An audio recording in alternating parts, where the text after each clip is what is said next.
The Trumpet Daily Update from Jerusalem.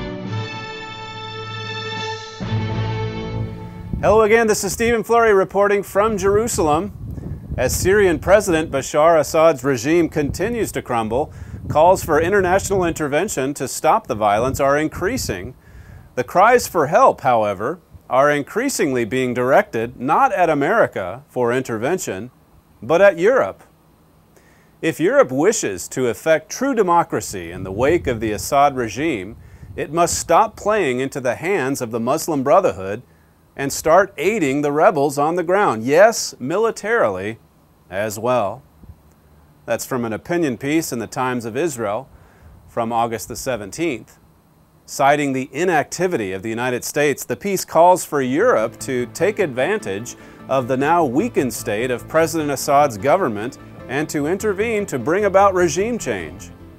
Outside Syria, everyone has been waiting for the U.S. to take the lead on this issue, particularly on more advanced arms supplies. But inside Syria, as our own systematic surveys and extensive personal conversations have made clear, the Syrian people themselves are looking first and foremost to European countries like France or Turkey to save them.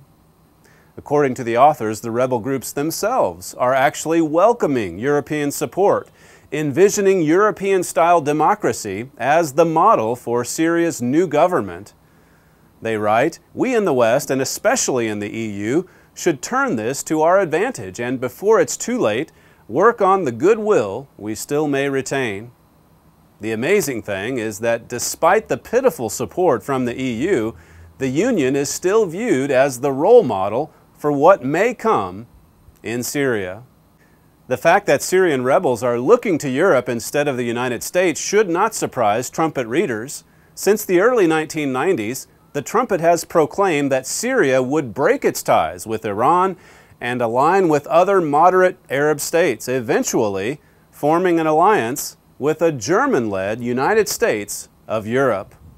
For further insight into the coming European intervention in the Middle East, read How the Syrian Crisis Will End at thetrumpet.com. This is Stephen Flurry reporting from Jerusalem.